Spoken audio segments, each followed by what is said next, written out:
গুরুত্বপূর্ণ সুখ এবং প্রয়োজনীয়তাও। দেখতে গেলে এই সংসারের প্রত্যেক পশু পাখি, প্রত্যেক জীব অবশ্যই নিদ্রা প্রাপ্ত করেন, কিন্তু মানুষ, যার মধ্যে বিচার বিবেচনা করার শক্তি অন্যদের থেকে অনেক বেশি, তার কিন্তু ঘুমের কিছু সমস্যা অবশ্যই হয়। কি বলেন, তাই তো? এবার এর কারণ কি? চিন্তা। এবার চিন্তা আমাদের সবার জীবনে আছে। আমরা সকলে জানি যে চিন্তা কখনো আমাদের সাহায্য করে না, তাও আমাদের জীবনে আছে। কেন? চিন্তার মাধ্যমে কি কখনো কোনো সমস্যার সমাধান হয়েছে? অর্থের চিন্তা করলে কি অর্থ লাভ হয়? ভবিষ্যতের চিন্তা করলে কি ভবিষ্যৎ ঠিক হয়ে যায়? স্বাস্থ্যের চিন্তা করলে কি স্বাস্থ্য নিজে থেকেই ঠিক হয়? হয় না। তাহলে এই সব কিছু থেকে আমাদের একটা ছোট্ট শিক্ষা অবশ্যই লাভ করা উচিত। আপনিও আপনার কাঁধ থেকে চিন্তার এই বোঝা নামিয়ে ফেলুন। আর এই সব ইচ্ছে একত্রিত হয়ে আমাদের মনে চিন্তা উৎপন্ন করে। তাই এই চিন্তাগুলিকে ত্যাগ করুন। প্রকৃতির প্রেমের উপর বিশ্বাস রাখুন। মনে রাখবেন, যিনি চিন্তা মুক্ত হবেন তিনি চিতা মুক্ত হবেন। সুখের নিদ্রা প্রাপ্ত করুন, আর নিদ্রায় যাবার আগে আমার সাথে ভালোবেসে বলুন, রাধা রাধা। মহাদেব, সেই দেবতা যিনি মহান, যাকে দেবতাদের দেবতা বলা হয়, যিনি হলেন আমার আরাধ্য। কখনো আপনার মনে এই প্রশ্ন এসেছে যে শিবকেই কেন মহাদেব বলা হয়, অন্য কোনো দেবতাকে কেন বলা হয় না?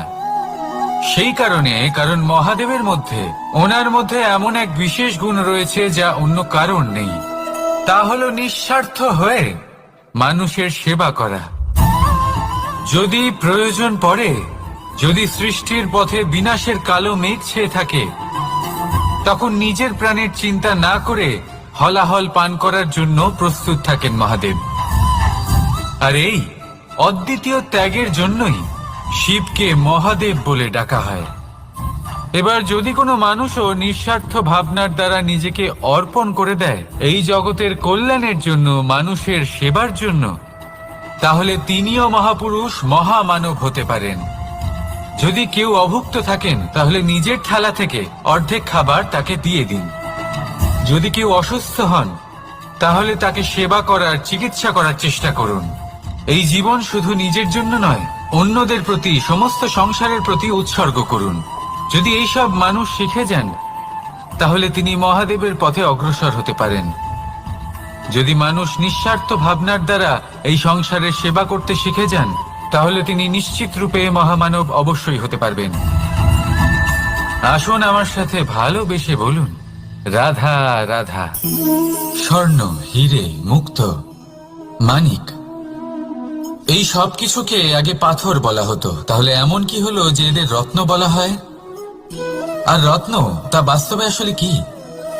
এটা হলো সেই পাথর যাকে আগে আগুনের তাপ সহ্য করতে হয়েছে, পরখ করা হয়েছে, যাচাই করা হয়েছে, এদের কাটার চেষ্টা করা হয়েছে, কিন্তু তারা কখনোই নষ্ট হয়নি, বরং তারা আরো উদ্ভাসিত হয়েছে, আরো উজ্জ্বল হয়েছে, এই সংসারে আরো প্রকাশ ছড়িয়ে দিয়েছে। সেই জন্য এরা হলো এত অমূল্য, সেই জন্য এরা হলো বহুমূল্য, সেই জন্য এদের রত্ন বলা হয়। এবার মানুষের কাছেও এই নির্বাচনের অধিকার রয়েছে যে আমরা শুধু পাথর হয়ে থাকব নাকি রত্ন হয়ে থাকব। কিভাবে? আমাদের জীবনেও অনেক সমস্যা রয়েছে, বাধা আছে, বিপত্তি আছে। আমরা সেই বাধার তাপে উত্তপ্ত হই, এই সমস্যা আমাদের কাটার চেষ্টা করে। অনেক মানুষ বিভিন্ন পরিস্থিতি আমাদের ভাঙার চেষ্টা করে, কিন্তু আমাদের নষ্ট হলে চলবে না। যেভাবে এই রত্ন সমস্যার সম্মুখীন হয়ে পাথর থেকে রত্ন হয়েছে, সেইভাবেই আমাদেরও আমাদের সমস্যার সম্মুখীন হয়ে রত্ন হয়ে উঠতে হবে, এই সংসারে প্রকাশের স্রোত হয়ে উঠতে হবে। তাহলে এটাই করুন আর আমার সাথে ভালোবেসে বলুন, রাধা রাধা।